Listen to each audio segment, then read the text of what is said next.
Ich habe ihn eben gefragt, also wie das so aussieht, weil es heißt nicht nur Rick James, es heißt Rick James and the Stone City Band. Also das sind schon 2 Gruppen. Er meint, dass es insgesamt 4 Gruppen sind. A lot of people, of course, think that when they think about funk music in Europe, they think about New York. What about Buffalo, for people that have not been to Buffalo? Can you make a comparison between Buffalo and New York? Buffalo, New York? Oh, what's Buffalo like to you? What is Buffalo? Buffalo's a small. We got a few million people there. It's basically a small town, a small city. We got some good people come out of there. Grover Washington, from Buffalo, and got some pretty good people at Spiral Gyra, a jazz group. They're from Buffalo. It's a good place for music, because we have a lot of music there. It's a good place. Nice hills and ghetto. Wie gesagt, stammt Rats are this big. aus Buffalo, wo die Ratten...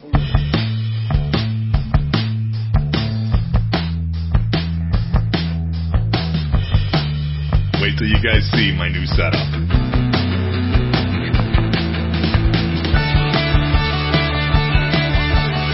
From Buffalo, New York, the Goo Goo Dolls' secret hideout. It's the Struggle is Real Buffalo Music Podcast.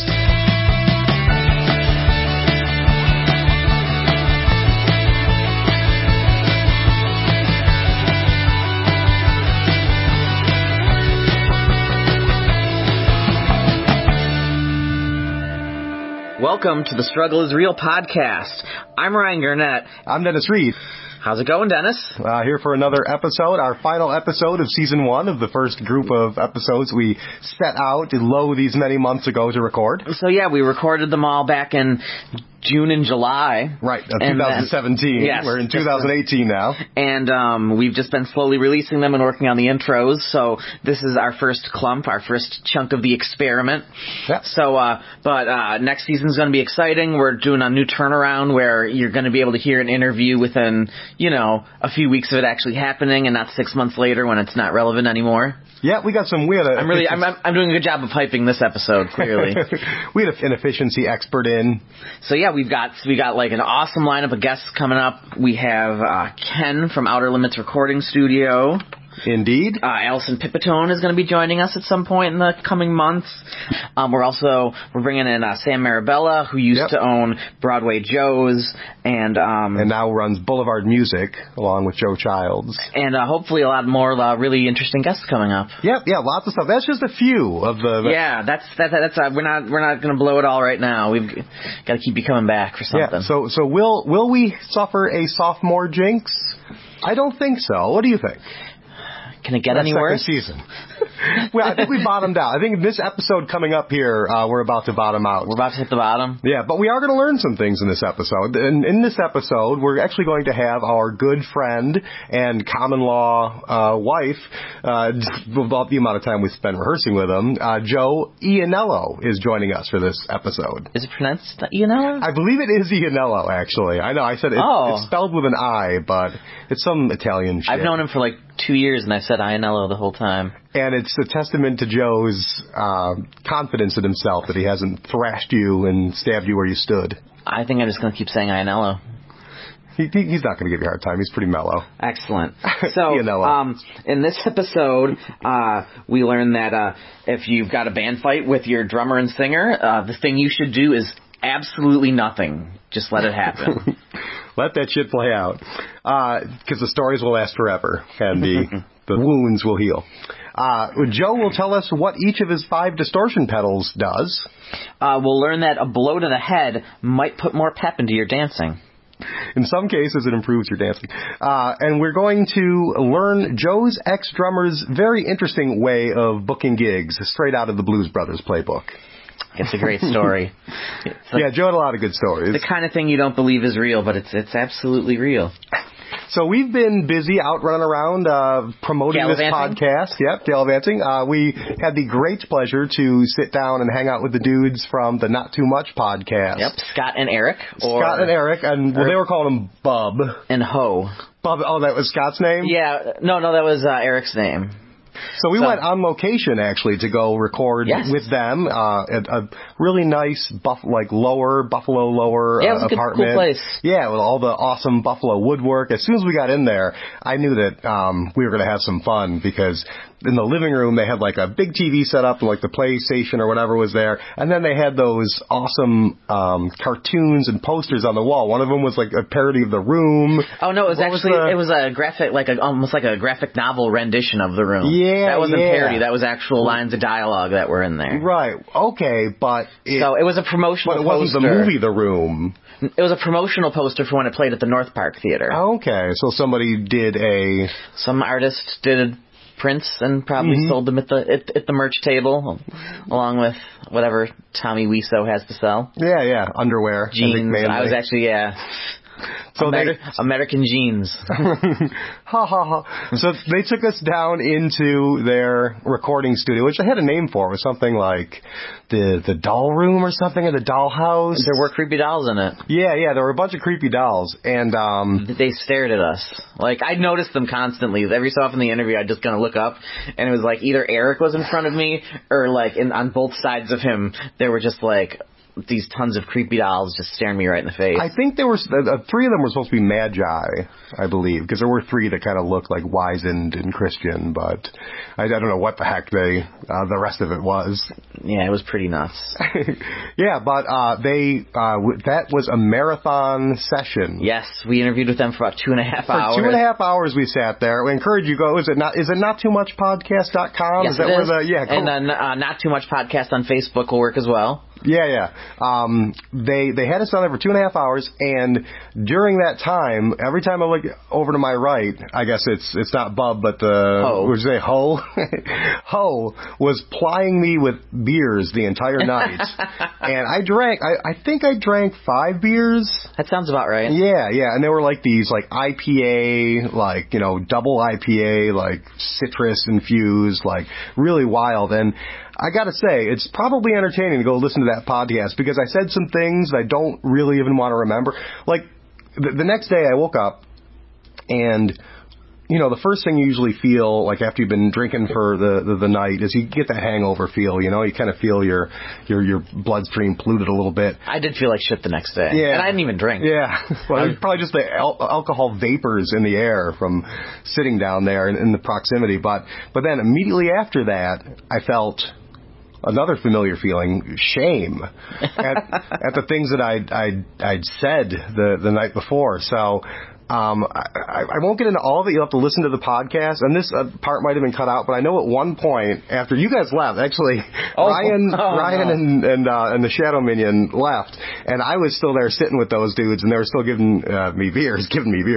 At one point, I started like yelling like it was a muscular dystrophy telethon, and like thanking everybody for staying tuned. And I said and now we're going to have Petula the Dancing Bear, and I was like clapping, like there was going on after you left. That sounds delightful. But I think that part got cut out. I think it's a miracle. We were in there for about 2.5 hours, I think. Maybe a hair shy of that. And they trimmed it down to an hour and 45 minutes. Right. So they thought that only that 45 minutes of what we said wasn't usable. Yeah. So I take this as a stroke of validation that at least 60% of the things that I say just might be interesting enough for people to want to listen to. Absolutely. No, they kept a lot around, and they were really accommodating and nice dudes. They're super nice guys. Yeah, so go check them out on the Not Too Much podcast and hear our appearance there. We read drummer jokes too on there, or as they call them in their description, dad jokes. They are dad jokes. They're awful. They're totally dad jokes. Yeah. One of them actually originally referred to a drummer orchestra. It's 50 years old, But check them out. We have a good talk with those guys. Yes, we do. So I was looking at my Twitter feed recently, and I don't even know why I was doing it. I went all the way to the beginning, and I say a lot of stupid shit, Dennis. I do. So it got me thinking. You're preaching to the choir here. You've also you've tweeted about the same amount as I do. I think that we have similar numbers of tweets. Perhaps. Oh yeah, that few.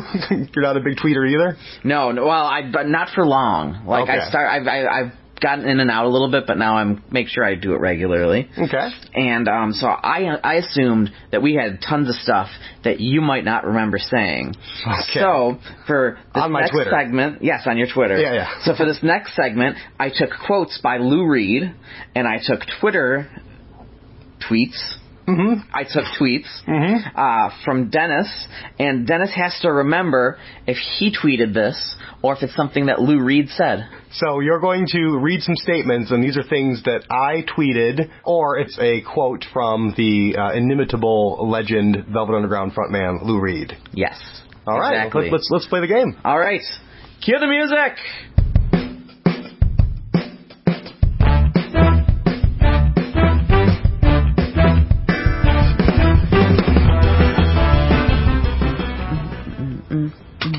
All right. Cheap.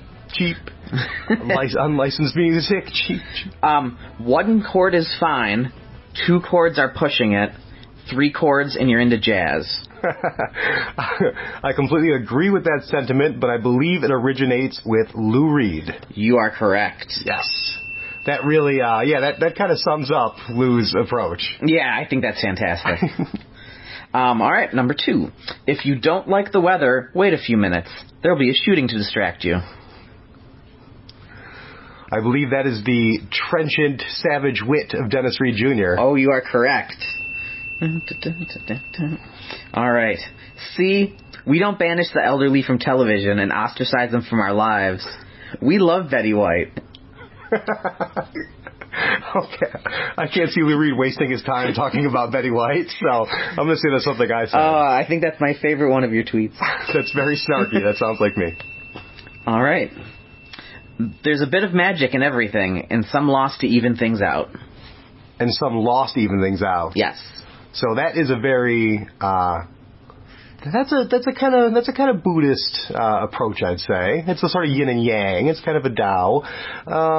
And he had an album called Magic and Loss. And most importantly, I don't remember writing something that cool. So I'm going to say that's Lou Reed. You are correct. All right, I'm throwing a really hard one at you right now. Okay. Just burn up the roof of my mouth eating reheated Franco's pizza. Well, everybody knows Lou Reed loves Franco's. So, I mean, he was in those Franco's commercials. You remember the famous Lou Reed Franco's commercials with him in his underwear and the Andy Warhol lookalike running around smothering him in cheese. With Nico. With Nico. So, that throws a monkey wrench in the works. But still, I've been a victim of that glutton's affliction of the burning cheese on the roof of the mouth many times in my life when I couldn't just wait a couple minutes. So I'm going to say that's Dennis Reed Jr. And you are correct. All right. And Franco's Pizza, if you would ever like to consider a sponsorship, your pizza is amazingly delicious. Indeed. And I'll talk about that every week for a couple slices. So just throwing that out there. All right, next up. You can't ask me to explain the lyrics because I won't do it. That's Lou. Okay, you are correct. Yeah, I do. You know your Oprah. I know my Lou pretty good. You seem to know your Lou way better than I know my Oprah. I've been a big Velvet Underground fan since I was about 19, and some of the solo stuff he loses me here and there, but it's still Lou, and he's one of a kind. Was one Fair of a enough. kind. Yeah.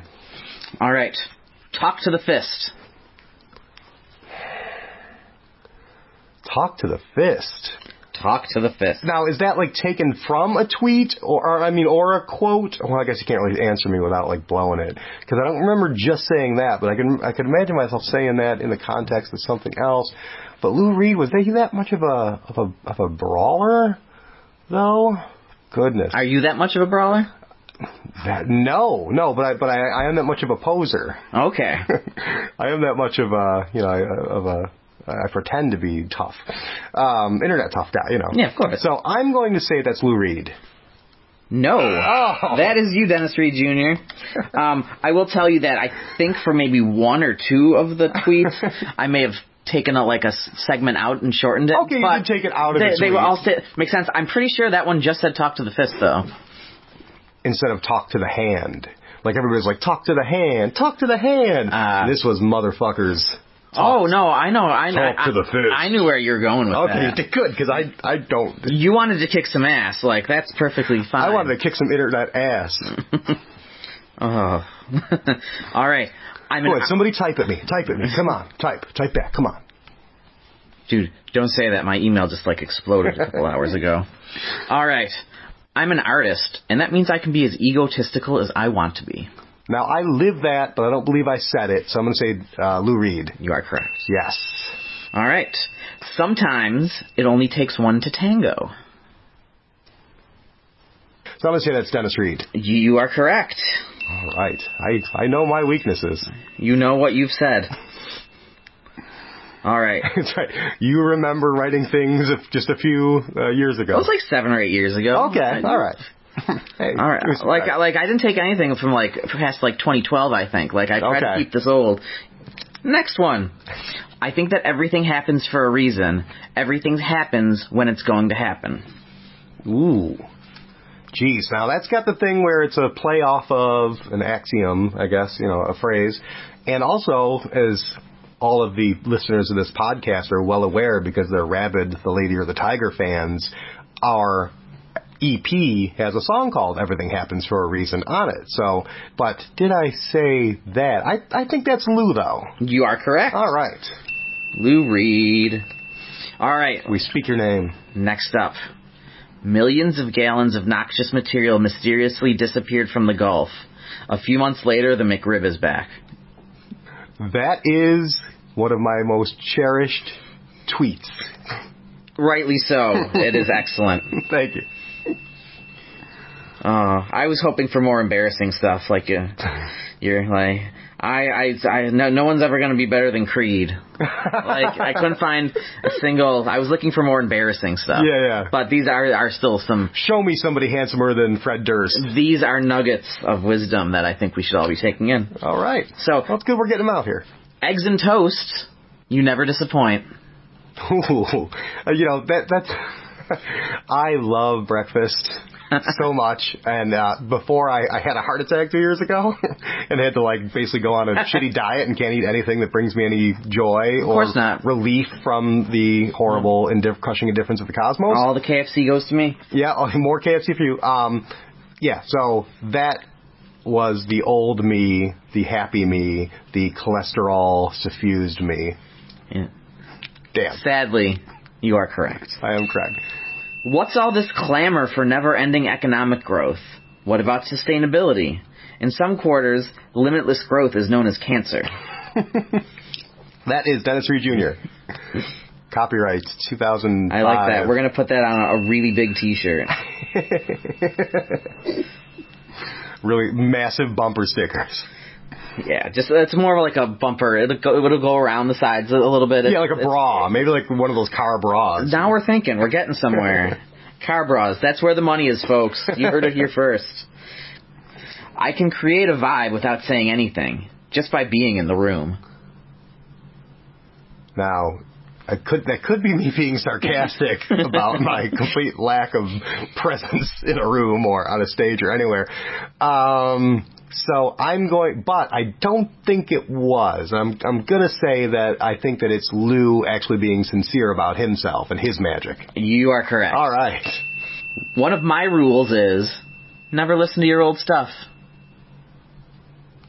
That's Lou. Yeah, that is Lou. Yeah, I love going back to the old music and listening and seeing, what was working and what wasn't, and constantly mining that stuff for ideas. I found demos for Lady of the Tiger songs from 2010. Oh, really? Yeah, I think Won't You Pray was in there somewhere. It very well might have been. That's been one that I've had hanging around for a while, and I always liked the way it came out, and that we're playing now, which is pretty nice. It's going to be cool, and if you go to Hot Mama's Canteen on February 17th, we're just going to throw in all sorts of interruptions in this segment because that's how it's working. You can see The Lady of the Tiger from 9 to 11. Does it cost money to get in? That's right. I don't know, to be honest with you. It might cost $5. It might not. It'll be a surprise. The burgers are good. The fries are good. The chicken fingers are amazing. So come and check out us and music and drinks and cute waitresses. Yeah. Really cool place. 9 p.m. we'll be there. All right. Back to the segment. Life is like Sanskrit read to a pony. That is Lou. Okay. That's an actual Lou song, yeah. I suddenly want to buy a Dodge. That sounds like me responding to a television commercial that I saw. You are correct. All right. Boy, that was important to tweet. Yeah. Sure, Dennis. That's sure what my point was. That wasn't one of my better ones, all right? We had a couple. Can we read the McDonald's one again with the McRib? Where's that one? You only get it once. All right, last one. Rally for sanity is political only insofar as sanity is political. Parentheses, sadly quite far of late. I do at least remember that was me. It was the rally to restore sanity and or fear. Okay. And yes, you are correct. All right. And that was in 2010, huh? Yeah.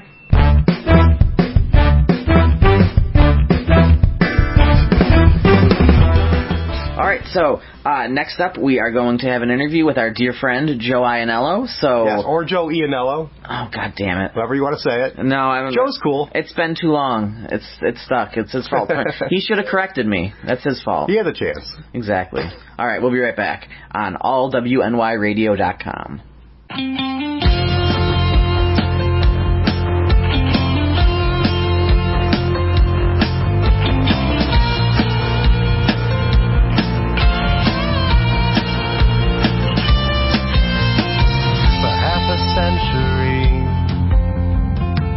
The same address, but you had to move. It was for the best. We toured the place. Nobody cried. The nurse's smile was warm as a sheet of ice. As hard as it was, watching your eyes go black. It was nothing next to when they came back.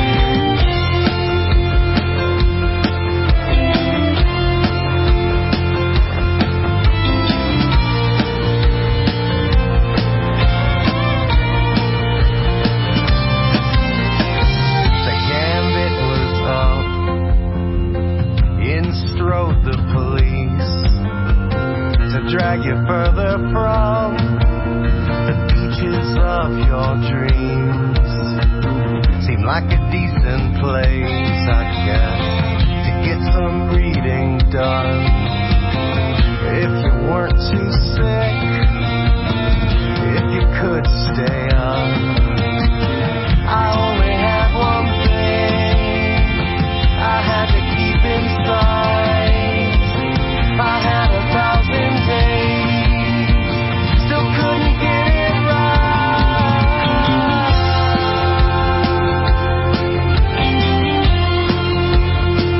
Everything happens for a reason.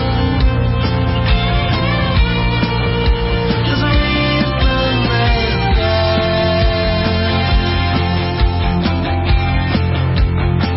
Everything happens for a reason. There's a reason they say.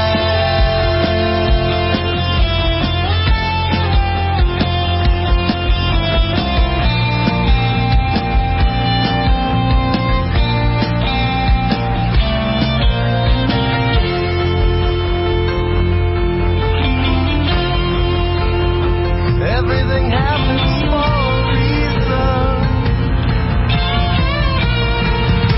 There's a reason they say.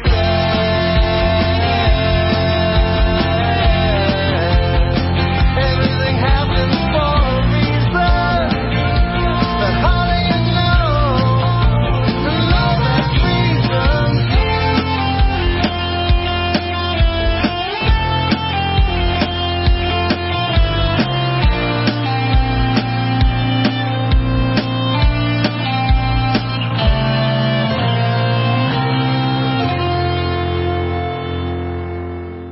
Hi, this is Ryan Gurnett, and The Struggle is Real, and we are here with Joe Iannello, guitar player for The Lady or the Tiger. How you doing today, Joe? I'm doing very good, Ryan. That is very nice to see you guys today. Hey, Joe. This is Dennis.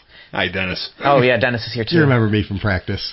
Yes, I see you once a week. So he is Joe Iannello, a.k.a. The Wookiee, a.k.a. Captain Crunch. Captain Crunch, that's right. And wait till you guys see my new setup. You think I had Crunch before? You don't know what Crunch is. We've got 4 distortion pedals in succession. 5 actually, and that's not including the 3 gain stages on the amp. But anyways, Joe is exploring new regions of distortion I am. bother a lead singer that doesn't care for any of it. Exactly. I want to see exactly how far I can push it before Dennis finally pops. Maybe not new regions, but regions which were discovered previously and duly abandoned by those with taste. All right. So, That was never me. who are your personal influences? Personal influences. Well, these are actually somewhat embarrassing. A lot of people, I grew up in the 80s, I guess. So most of my influences were 80s pop guitarists. I was really heavily influenced by James Hetfield of Metallica. I thought he had a really good sense of rhythm and crunch, and working with multi-layered distortion in an innovative way to create interesting patterns in music. But I was also very much into Paul Simon. His interesting classical guitar style mixed with very, very intellectual poetry. And, some of the most beautiful music ever written, I think, came out of Paul Simon's fingers. And, I was also a big fan of Rick Emmett from Triumph. I'm not exactly sure why. I just really kind of liked his style, his approach to guitar. Whoever that dude was from REO Speedwagon, I always liked his style, too. And, that's about it. So Hetfield and not Hammett for Metallica? Kirk Hammett always wowed me. I always thought that I never cared for James Hetfield. Well, Hammett, I gotta tell you, I liked his guitar soloing, but to be honest with you, soloing is only maybe 5%, maybe 10% of being a guitarist. And I honestly, he relied very heavily on wah and fuzz effects. I also saw that documentary that's sitting on Netflix right now, Some Kind of Monster. And hopefully Kirk Hammett never hears this particular podcast, but if you've ever... He's a subscriber. Is he? Is he? Well, I'm sorry, Kurt, but somebody's got to put this out there. I don't think the man ever grew up. I mean, did you see... There is something elven about him. Yeah, there's something very immature, in a way. Almost like he's the abused child of Metallica. Or that there's like some sort of enchantment on him. You think it could be an enchantment? I think so. It looks like there's elfcraft. I think he has to like save an elven princess. Otherwise, either that or he fucked over an old gypsy woman somewhere. Like he's just missing the ears, so maybe he saves the elven princess and then he gets his pointy ears back. Yeah, that'll make a good Zelda game someday. Let's move on to some of these themes we got here, Ryan. We have a whole. I'm pulling them up. Whole batch, and Joe can hold forth on almost any subject as long as it's not truthful. I do enjoy the sound of my own voice. We all enjoy it. I'm okay with that. Well, see, you're rare. Most people hear their own voice, and they hear their own voice recorded. You just mean like in the air. I just like making sounds. Yeah, I think that's why I'm a guitar player. That's why I have like 4 amplifiers. It's like it just makes sounds. So, you mentioned to us that you had a drummer who he pretended to book gigs. Tell us about that. Long time ago, I was in a band by the name of Angry Alice, and I was the rhythm guitarist. And we had a constant problem with drummers, right? The guy that started the band with us ended up cutting him because he wasn't keeping up. He wasn't learning the songs. So we ended up letting him go. And after that, it was just a series of like one night stand drummers. They come to audition, find out they're okay, they never show up again. Well, then this one guy comes in, and he's a younger dude, one of those silver tongued sort of con man types. Mm-hmm. Yeah, smooth line of talk. Absolutely, but extremely talented drummer. One of the best I've ever heard. One of the best I've ever played with, and it was truly fun. It hadn't really been fun to play before that. This guy made it fun. But he was a little off. You know what I mean? Like, there was something very untrustworthy about him. Yeah, something a little shifty about him. Exactly. Well, we started booking some gigs. Well, actually, the way it came out was he booked our first couple of gigs. I can't remember the 2 bars that we were booked at. I think one of them burned down and the other one's closed now. But we played these 2 bars a couple of times. and we had booked third gigs at these bars. Well, the night before the first one, it was going to be on a Friday night, so he calls us up on a Thursday, says it's canceled. And he gives us a weird reason. I can't quite remember what it was. Something about the music union or something, or they got shut down or whatever, or they weren't having live music anymore. Something shady like that. I said, okay, well, at least we got the gig on Saturday. Oh, no, that got canceled too. Similar questionable reason. Right. Well, now this gets our suspicions up. So we send our singer out there to go ask them, hey, what happened? You had us booked in the night before. You tell us we can't go on. What's going on? She showed up, and there were other bands playing at both those bars. So she goes to the bartender. She's like, what's the deal? What are you doing? You can't book one band and then bump us for another one. Bartender says, you guys never booked with us. So she's like, what do you mean? Our drummer booked this. He goes, no, he didn't. She was showing the log of bands getting booked. No, we weren't on it. We weren't on it the first 2 times we played. She said, yeah, you just showed up with your equipment, so we let you play. He pulled the Blues Brothers? Is that what I never seen the Blues Brothers. Yeah, really, yeah. And the Blues Brothers, they're on the road, and they're sort of, the 2 folks, Jake Elwood and whoever, I can't remember the other guy's name, but, they're on the road, and they get the band together, and morale is low. They've had a difficult time trying to get a gig anywhere, and they just decide, you know what, we're going to pull in somewhere, and we're going to tell them that we're this band, and they'll just, book us, let us play. And that's what they did, and they ended up beating out, I think it was the the band that was supposed to play was the Good Old Boys, and when they took the stage, they called themselves the Good Old Blues Brothers Boys Band, and they played country music, or tried to. So I've never heard anybody actually do that. Again, this is something that I had never crossed my mind anybody would do. And it's not like we had any troubles booking gigs after that, so we didn't really need that. Did you get paid for any of those gigs? Oddly enough, we did. And we don't know how. It's a whole new style of booking that we're learning about I wish these places were still open. We could go tomorrow night. Yeah, no, I don't think they paid us. I think he paid us. I think he just took out, wow, a few 20s and ended up told us it was from the bar.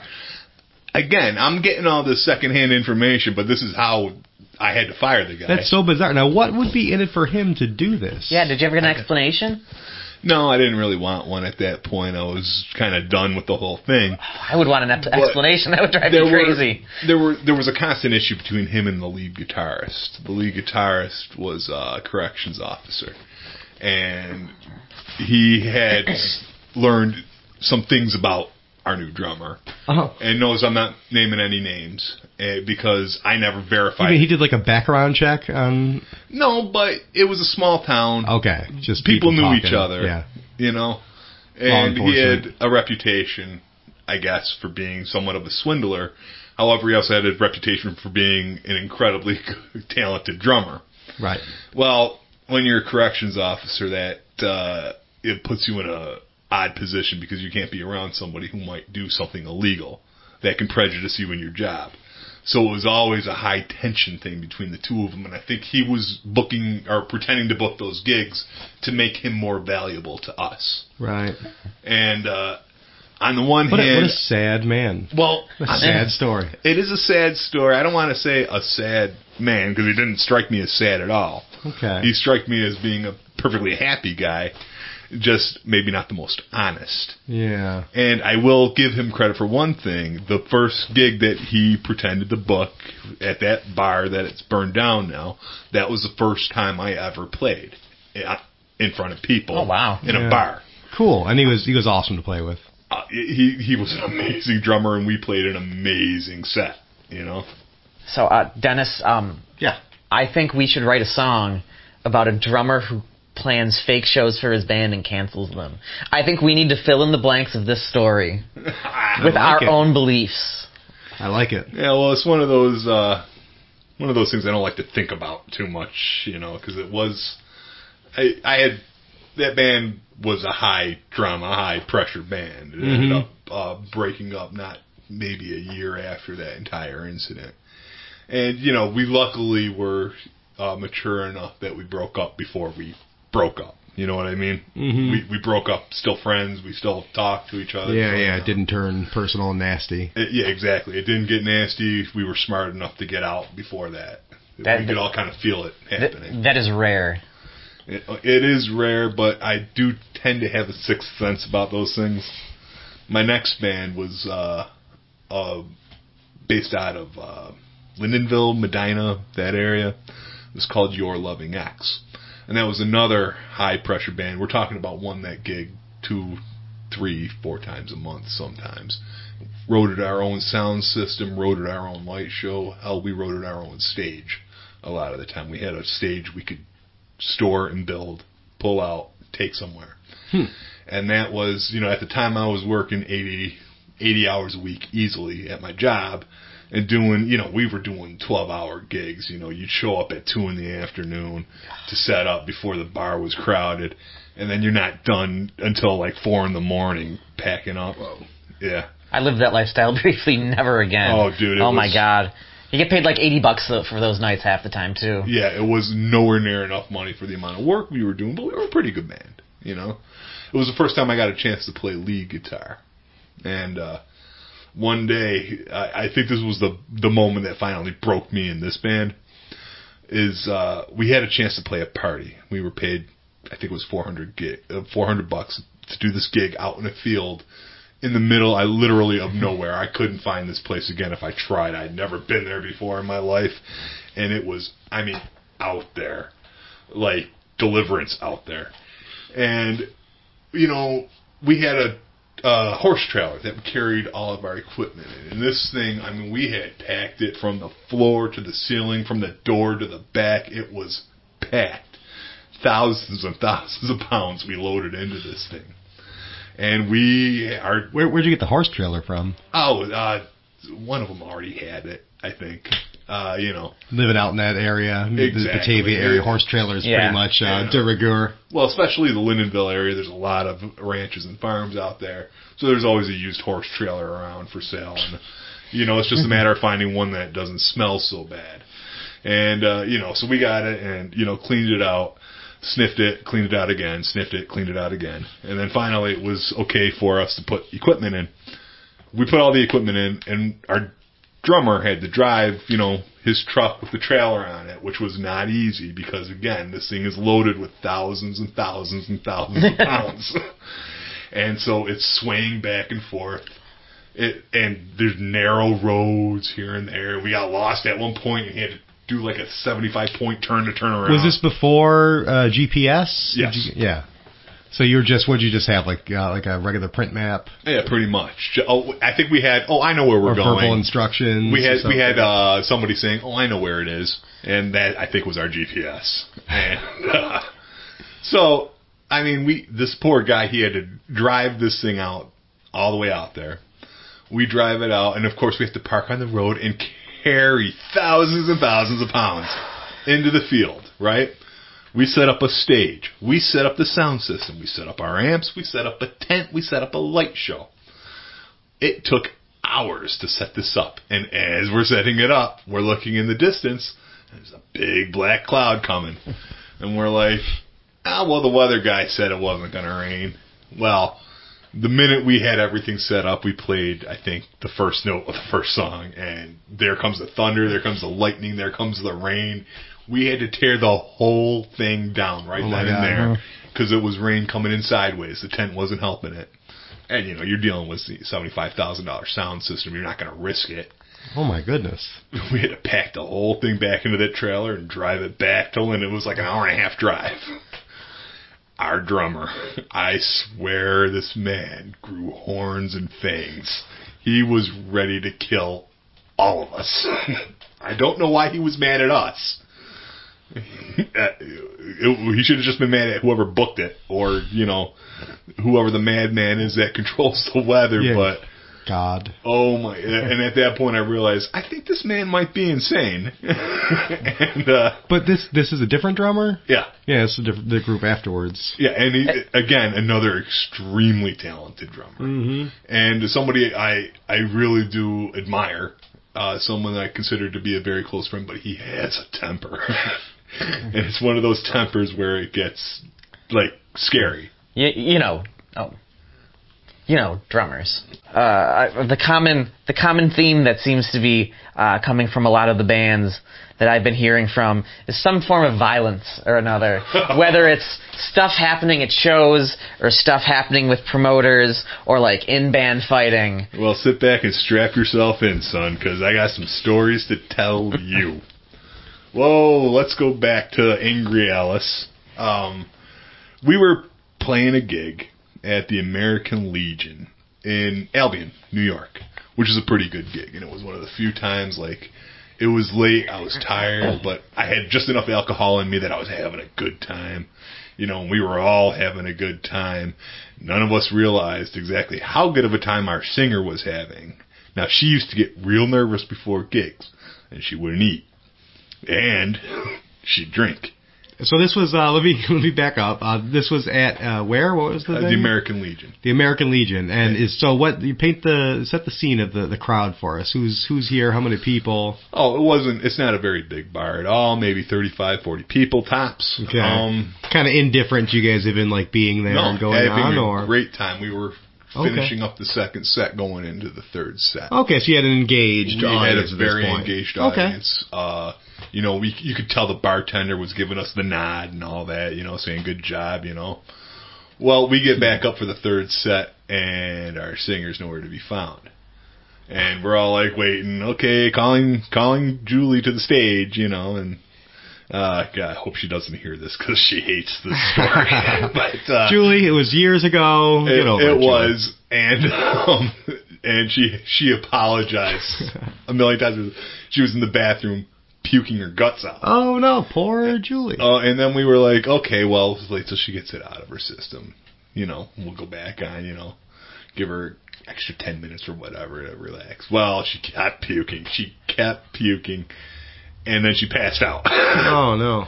And she was completely unresponsive. I mean, literally, we thought she might have coded. Wow. So I ended up having to call 911, having an ambulance come and get her.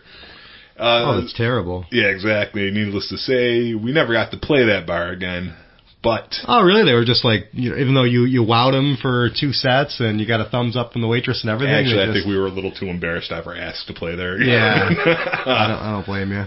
And again, that's the kind of thing that you don't want a reputation, especially in a small town area like that. You don't want that reputation following you. Yeah, I mean, another time we were playing, it was in Lockport. There was some kind of like MMA match going on, and they wanted a band to play. And this was the same group. Yeah, this was the same group. Okay. It was a couple of years after. No, I'm sorry. This was a different group. This was YLX. We had the same singer as Angry Alice, so. With what's their name again? Your Loving X. Your Loving X. Yeah. Okay. YLX for short. Oh, okay. And I was in that band, I think, from about 2009 to 2013, I want to say, 2012, somewhere in there. So we were playing this thing in Lockport, MMA fight, whatever. We were going to go on, you know, after the main bout, you know, if there was time. They didn't know how much time we were going to have. Because, you know, that's a weird... I've never been booked for, like, a... Sporting event. A sporting event, yeah. Much less a mixed martial art. That's... Yeah. So I thought it was... But it was, like, part of the promotion of the event. They were like, come watch guys bare fist fighting, and then here's some journey... Yeah, or was it? Yeah, basically it was like that. So, like, were you playing like center stage, or was it like as people would be leaving? It was. We were playing. It's kind of center stage. I mean, we weren't playing near the ring. We were playing in the bar area, and then out in the parking lot they had set up the ring. And this was a large club in Lockport. I can't remember the name of it. If somebody told me the name of it, I would remember. But was it Lockport or was it Tonawanda? Well, it doesn't matter. This sounds like a very Lockport-y story so far. Yeah, I'm pretty sure it was Lockport. It was an MMA fight, and we were going to play, you know, whatever time was left after the match, because you don't know how long those things are going to last. So I'm hoping it's going to last a while, because I didn't feel like playing, right? Yeah. Well, isn't MMA like an actual league, like an actual like sanctioned league, or you just... So this actually was like part of the sanctioned sporting system, or this is just some other like fucks in a field? No, it was an organized thing. I don't know if it was part of the main UFC fighting thing. But. Yeah, like back in 2009 too. I think it was still like underground enough, or even if there was like a big MMA event, they'd probably still get some local artists. Yeah, just to pump up the event a little bit. Exactly. Like I said, I think it was a simple exhibition, but it was a good gig for us. Mm-hmm. I wish I knew who it was that was fighting, but it was like somebody who was supposed to be like, he was a Lockport native, and he was supposed to be like a champion at it or something like that. Did you have a view? You had a view of the ring when you were playing? Yeah, not a very good one, because there was kind of like a pillar in the way, so you had to like move left and right to see anything. And the main bout lasted literally 3 seconds. Right. He kicked the guy once, and it was over. That's MMA. And I swear to you, I could feel that kick from where I was standing. How that guy survived, I have no idea, but it was over, right? And so everybody goes back to the bar area. We're playing. We're having a good time. You know, they're getting drunker and drunker and drunker. And this one girl, she's like dancing in front of the stage, left and right. You say they're getting drunker and drunker. You're not. No, not me. I never drink during a gig. Yeah, well, I know you haven't with us, but I didn't know if that was always the policy or if this is the story. That it was the started policy the policy after that night at the American Legion. That was the policy. Interesting. Sorry. Well, long story short, we ended up having to call the ambulance because this girl who was dancing, she was drunk in front of the stage, trips over her own 2 feet. And she falls, she hits her head on a monitor, knocks the monitor a few feet away. Now, and then she got back up and started dancing again. Now, better or worse? Would you say the dancing was... I would say it was... the same, or... I would say it was more interesting. Now, fair enough. Because I'm watching her, and I thought, wow, all right, tough girl, right? Tough girl, that's your thought. Yeah, that's because, well... That's a hardy one. Yeah, pretty much, because at that moment, all I wanted to do was lay down. But my bass player was an EMT. And he watched, and he said, and in his mind, he did the math. He said, well, that monitor weighs about 40 pounds. And it's got rubber feet, and she just knocked it 5 feet. He was a physics professor, too? I don't know. I think he had a degree in political science or something. But he worked for the fire department. He was an EMT. So yeah, it dawned on him that was a serious impact. Yeah, it did. It hit him, and he, like in the middle of a song, he just set down his bass, and he went and he grabbed her and dragged her over to the bar. And we're like, where's Kevin? And then so we finally stopped playing. We go over to the bar, and he's doing that thing where he's shining the light in her eyes, right? He's getting zero response. Mm-hmm. And he goes to the bartender. He's like, you need to call an ambulance now. And the bartender's like, well, why? She didn't want to call the ambulance. Sure. And, Kevin's saying, no, she's got a concussion. And this, it's probably nothing, but it could be serious. We need to get her into an ambulance. And she's like, and then the bartender looks at him and goes, so she hit her head on your monitor. Uh-oh. And Kevin goes, yep, exactly. Her head, our monitor, no liability to you. Get an ambulance. Right. And they got an ambulance there, and the ambulance driver said you did the right thing. She could have, if she had gone to sleep, she could have died. Wow. And I'm sitting there thinking to myself, wow, my bass player literally saved someone's life that night, probably. That's amazing. That is amazing. But the real story I'm sure you guys want to hear is the night I had to break up a fist fight. Yeah, enough with... Yeah, we don't need positive, happy stories of heroism. We need harrowing stories of misery and depression. Oh, yeah. You guys knew I was long-winded when you brought me in here, but... why we brought you in. Exactly. Now, I joined after... Now we're not at band practice. Hopefully you get these stories out of your system tonight, and then when we get to band practice... Oh, that's right, because I'm the talker at band practice, right? Do some talking, some playing. I do, actually. Yeah, me too. And I get off on tangents all the time. My doctor once said something about having attention deficits. I wasn't paying attention. That's right. I was looking at things. Anyways. Hey, Joe, look, pen. But, so... The real story. The real story... and again, these people are all still friends of mine. I don't want to act like I'm bad-mouthing them. Right. Now, this was after Your Loving Ex broke up. I was the first to leave the band, and then a little while later, everybody else, it kind of just dissolved. Slowly, one after the other, attrition took its toll. But when I left, I was done. I mean, I sold every bit of my equipment, my guitars, my amplifiers, all of it. Kept one guitar, everything else was sold. I was never going to join a band again. I was just going to work, write music for myself or whatever. Really? That experience soured you that much? Yes. Well, at the time, I was going through a dark phase. My employer was literally working me to death. I mean, it was like 80 hours a week minimum. And I thought that was the rest of my life. And what was this employer? It was Claims Recovery Financial Services in Albion. And well, that sounds so delightful. Oh, yeah. It was a nightmare. And again, I thought that was my life at that point. I was just going to go sit in a cubicle, and that was it. And I had consigned myself to that. And one of the guys I worked with closely, he was a drummer. And, like, he actually went to school, like, for drums. Mm-hmm. And another guy who worked in the department was his father was a music teacher. So he knew how to play, you know, guitar, bass, drums, all that stuff, piano. And, you know, there was me. And there was another guy who worked in a different department, but he was one of the best blues guitar players I've ever heard in my life. Okay. And then, you know, we decided, basically I got talked into forming a band with them. And the singer for the band was the drummer's best friend. But you know how, like, when a couple of guys have been friends long enough, it turns into something like a marriage? And they start they start having, like, marital spats and stuff. Well, these guys are going through a full-scale divorce. I mean, these two, it started out fine, and then within a couple of months, they were bickering and fighting and just, you know, snapping at each other all the time. Can you give us an example of a typical argument? Well, the drummer, he had a long career, right? He had been in a band that was signed to an indie label. He had gone on tour before. He'd been used to working with bands. The singer, on the other hand, had never been in a band before. He would sometimes strum his guitar and sing, you know, on a sidewalk somewhere. But he worked for the state doing something or other, something in social services.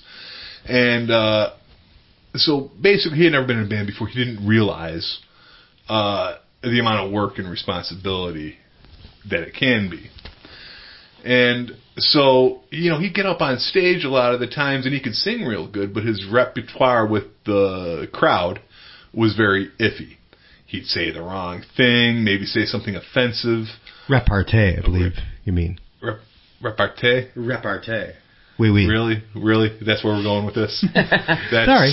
Just for the record, listen, I have a reputation to protect. All right. So I can't let that slide. Anything in particular that you have from his awful being on stage days? Well, the one thing I did notice. Well, what did they bicker about? What was the unprofessionalism? That was it. It was first off, it was you spend too much time on stage in a call and answer with the crowd. It wasn't so much that he talked just with the fact that he had a bad. Well, no, that was the first thing. Okay. He'd get caught into these conversations from the stage, which is boring to everybody in the audience except for who you're talking to. Like talking to buddies or hecklers? Just random people. You know, people shout something out, he'd respond. When normally you just go, ha ha, and move on.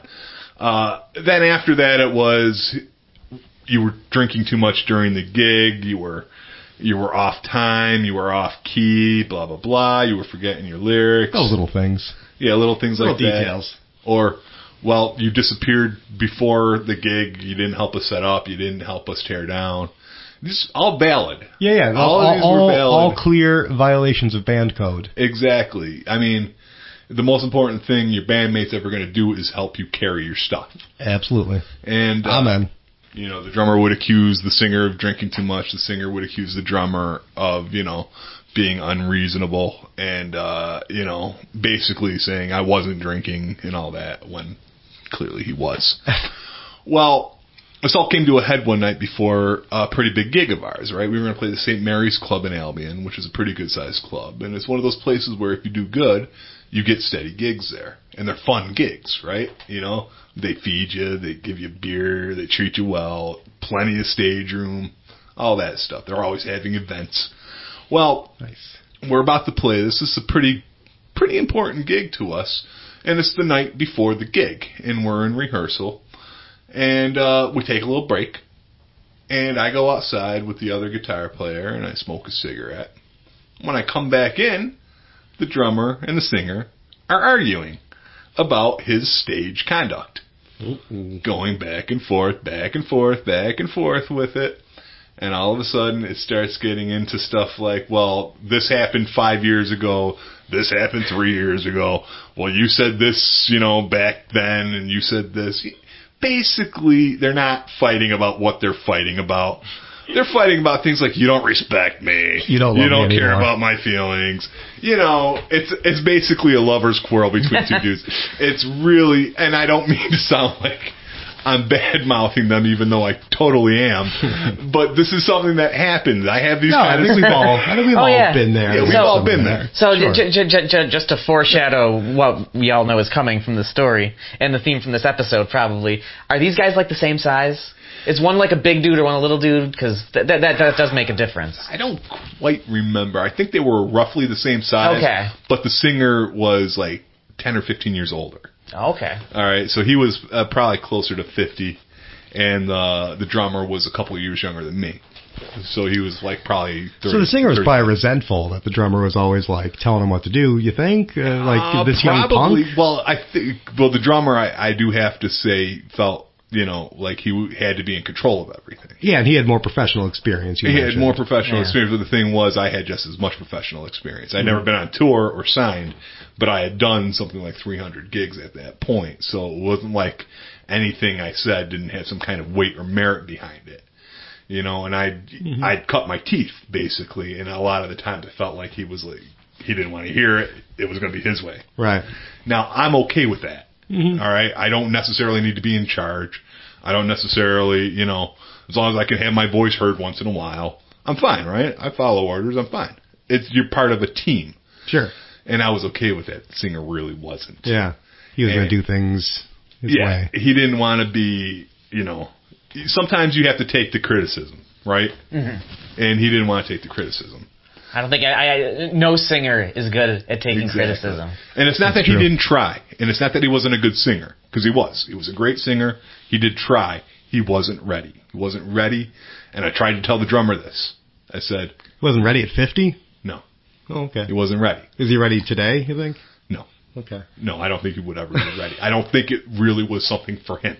Sure. He was more of a play a folk guitar and sing kind of guy. Mm-hmm. Not so much working a structured band, especially a cover band. And working a crowd and stuff and being charismatic up there and making events sort of roll and everybody remember the group. As the front man, you're representing the four people behind you, too. So, basically, that night it just came to a head, right? Yeah, you walk up to them, you're out there having a cigarette. I walk up and they're fighting.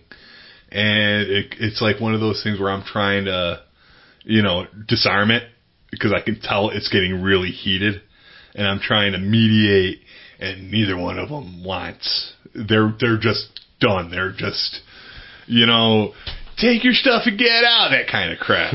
and that's what it came down to, was the drummer, he owned the practice space, and he finally told the singer, okay, get out.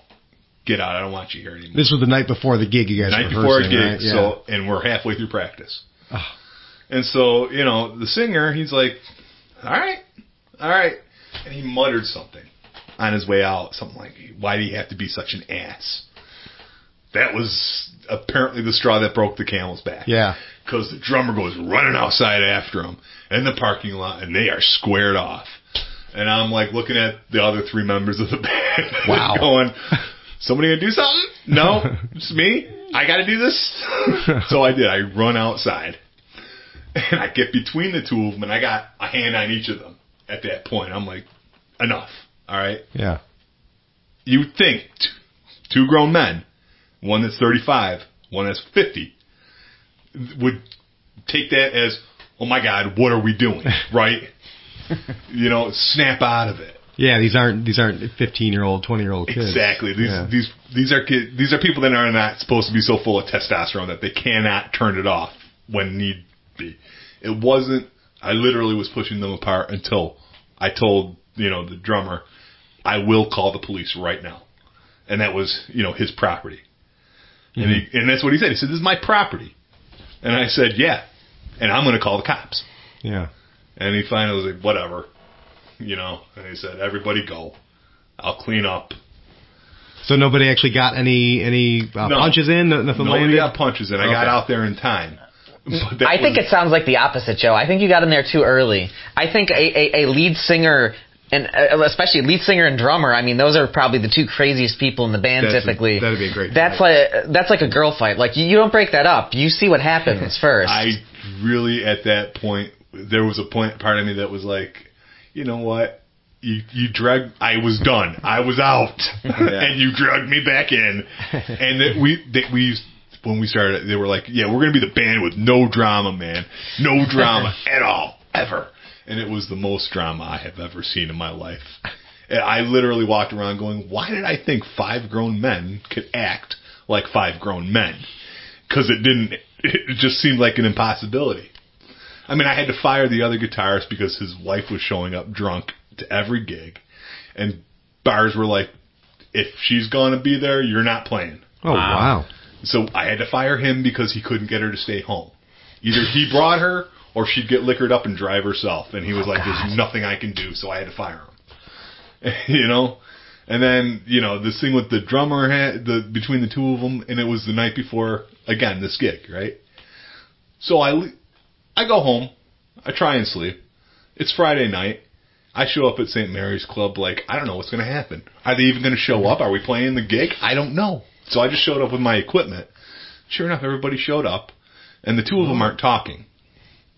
They're just setting up quietly, and you could just feel it. It was like you could cut the tension with a knife. I mean, I literally was like nauseated by it.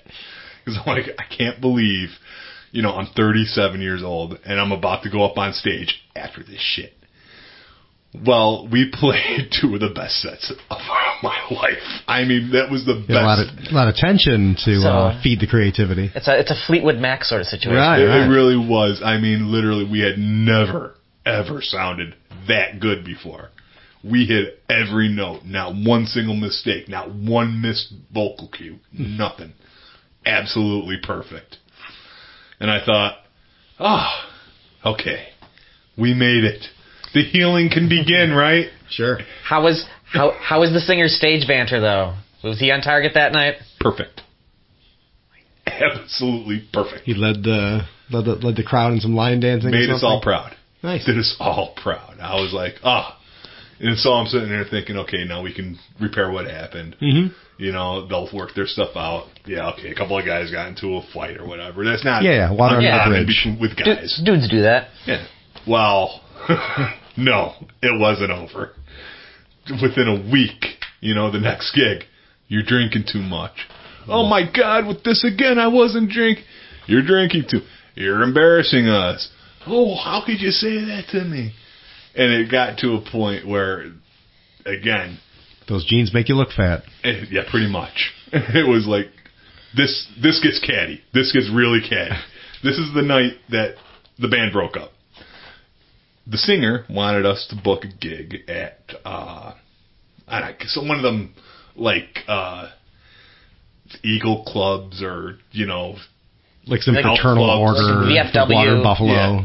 Yeah, one of those things, right? It's throw an animal up on the wall, call it a club, you can smoke in there. That kind of shit. Exactly.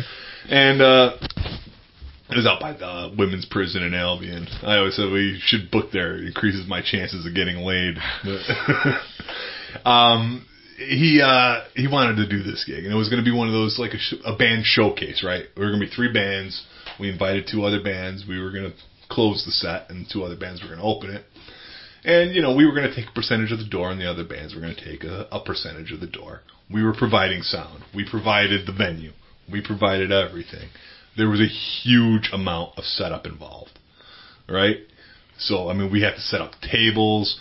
We had to, get the the vendor for the beer, for the alcohol and stuff, we had to make sure that was all set. Oh, we had to set up the lights. We had to set up the sound system. We had to EQ everything out. I mean, it was taking all day, right? Well, 2 days before that, the singer calls the drummer and says, "Oh, by the way, I'm not going to be there to help you set up." Already, it's done. We're like, if I had known that, the gig wouldn't have happened. Yeah. I would have said, "No, you're done. We're done. Call everybody you called. It's off." So nobody told me. I found out when I got to the gig, and the drummer says, "By the way, the singer's not going to be here, so we got to set this up ourselves." And I'm like, at this point, now I'm like, what's wrong with this guy? That's the most immature thing you could do. You have us book this huge gig, do all this work, then you should tell us, "Oh, by the way, I have to go to this event with my wife, so I'm not going to be there until we're ready to play." Did you guys have one of those structures? Because sometimes I've been in bands where, it's recognized that one guy's going to do a lot of the lifting and, who's going to bring the PA themselves, and we'll cut them extra money. No. Did you guys have this? No, everybody took a completely equal cut. It was a completely equal cut. And no one, the drummer owned the sound system, but you can't ask one guy to carry something like that. I mean, the main piece with all the monitor amps and everything, it must have weighed 1,000 pounds, right? Unless there were 3 hands on this thing, 3 sets of hands on it, lifting it, somebody was going to the hospital. So this was a job, basically. Yeah, and you're starting to get irked now at this point. You're saying, I was wrong beyond irked. Yeah. The fact that he wasn't going to be there for setup, the fact that he wasn't going to be there for the first band you had to play. What if the first band didn't show? Yeah. What if we had to fill in for them? We wouldn't have been able to. Yeah, he was just going to sail on in. Luckily, the first band played and they weren't that good. All right, so we're like, oh, okay, we're going to look really good at the end of this, right? Well, the second band was a group out of Medina called the Midcard, and I think they're still together. And if you ever get a chance to see them, they are something to watch. They are really freaking good, right? A cover band, but like an innovative cover band. A lot of medleys and things like that. Midcard from Medina, shout out. Is that what it was? Midcard? Yeah, the Midcard. The Midcard. Midcard. Right. Shout out to them. Yeah, shout out to them, Dan Cole and Mike Persia. And I don't remember the rest of them, but a really solid group. And so I watched them, and I'm starting to feel a little intimidated now, right? Yeah. I'm like, these guys sounded really good, and I know we can sound really good. But halfway through their set, the singer shows up, drunk. Oh. Drunk to the point, like, some of the girls that he talked to were coming up to me like, what the hell's wrong with that guy? Yeah. He's really creeping us out. He's not making any, he's slurring his speech. He goes up on stage and basically embarrasses us for 45 minutes. Right? Oh my goodness. Forgetting lyrics, just screaming out people's names. I mean, it was bad. I shouldn't say it was horrible. To me, it was like a train wreck in slow motion. I'm sure to the crowd it was just more not a great performance, sure. but passable. And after that, when we're tearing down, and we're tearing down, and he's talking to people, and I see the drummer look over, shake his head, and go walking on over there. And I said to myself, I'm not breaking it up this time. Yeah. This time somebody else can call the cops and deal with it. I'm just going to leave.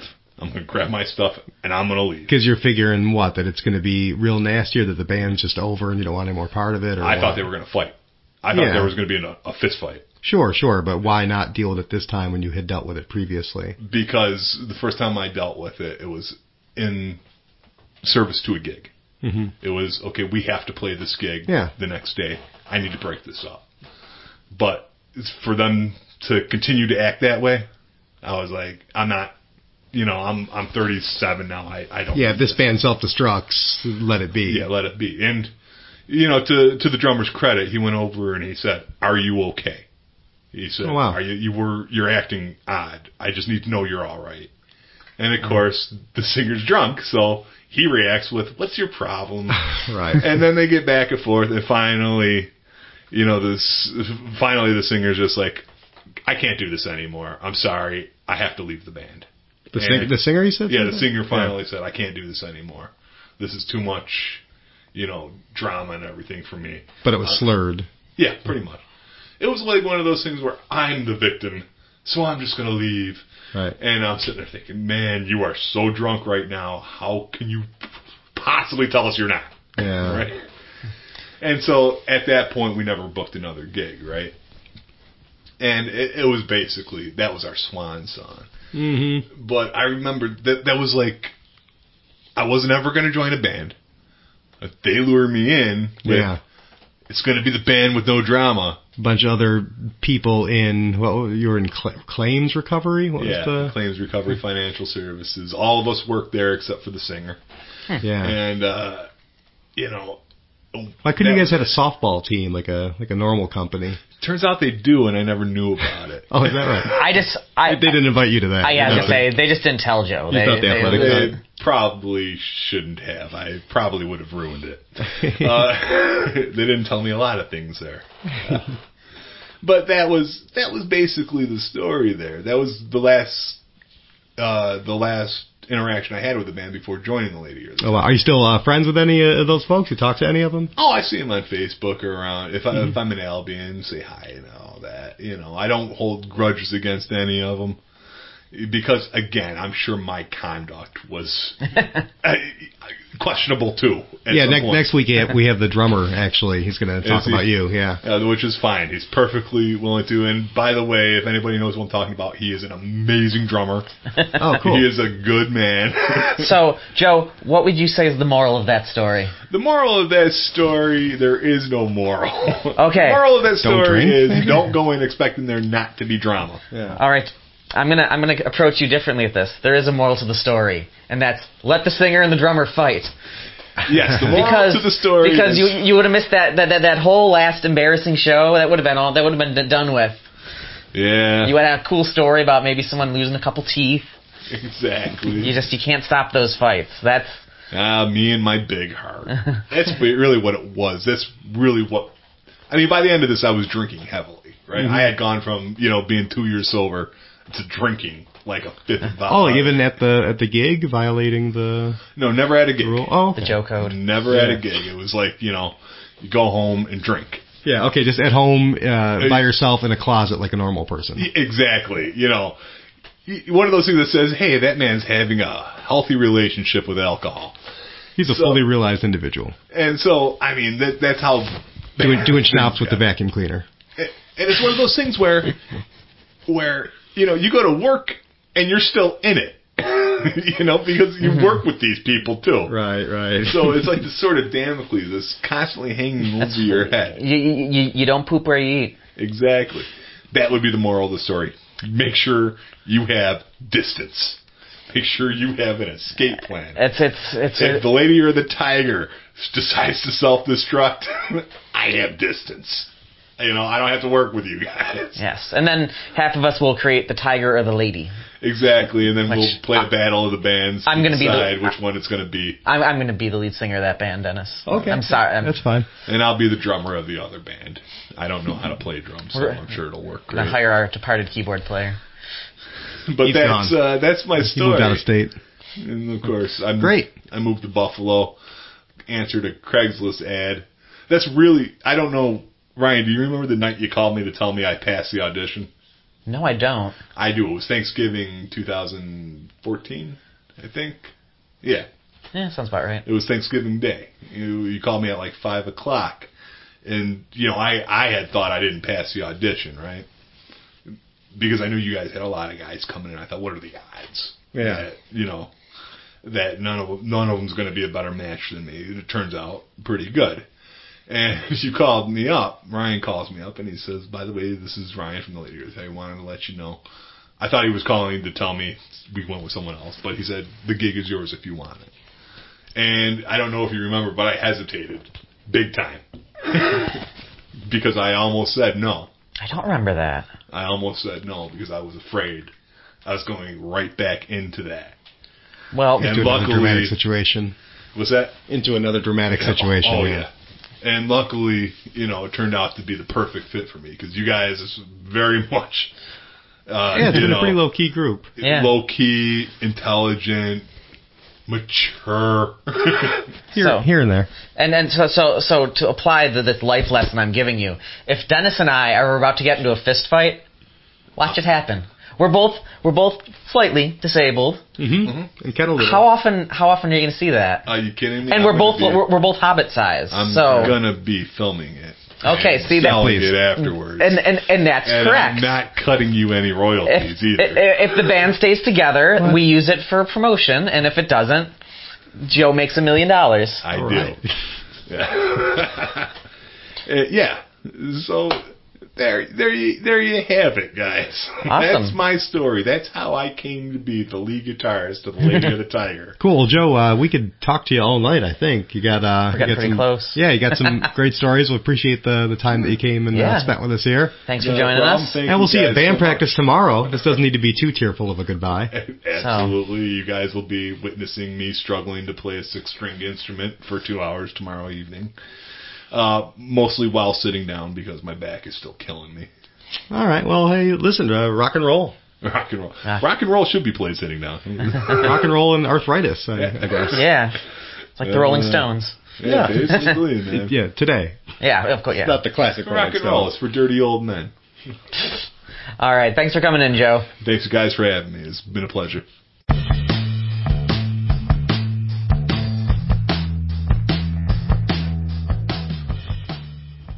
All right, so be sure to check out the Not Too Much Podcast at nottoommuchpodcast.com or on Facebook. You can check us out on allwnyradio.com. There is the All WNY Radio app as well. We are on Facebook at facebook.com/The Struggle Is Real Podcast. We're on Twitter at SIR Podcast NY. Also, from the family of All WNY Radio podcasts, we have the Think So Joe podcast starring Sherm Menkel. And then a quick note, we've got some cool upcoming shows over the next couple weeks. That One Guy is coming to Mohawk Place on February 28th. He has his own instrument he created, which is like, I've never seen him live, but it's like a series of PVC pipes and strings, and it's a crazy one-man show. He's actually opened up for Ani DeFranco before, so he puts on a really interesting show. If you can get out to Mohawk Place, I'd recommend seeing him there. Less Than Jake, one of my favorite ska punk bands from the late 90s, early aughts, they're going to be at Town Ballroom February 25th. Oh, cool. And local band Dream Beaches, who seem like a bunch of really nice guys, and I've talked to them a bit. They are playing Mohawk Place on March 1st, and you should check them out.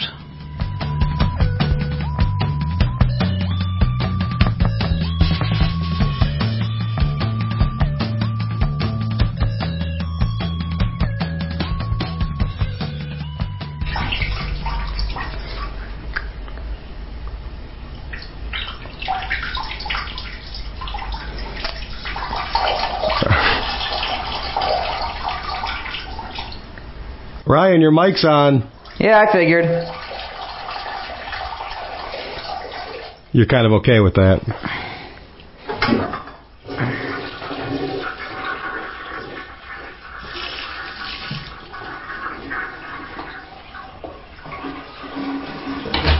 Well, geez, I guess that means I have to actually wash my hands if someone's paying attention.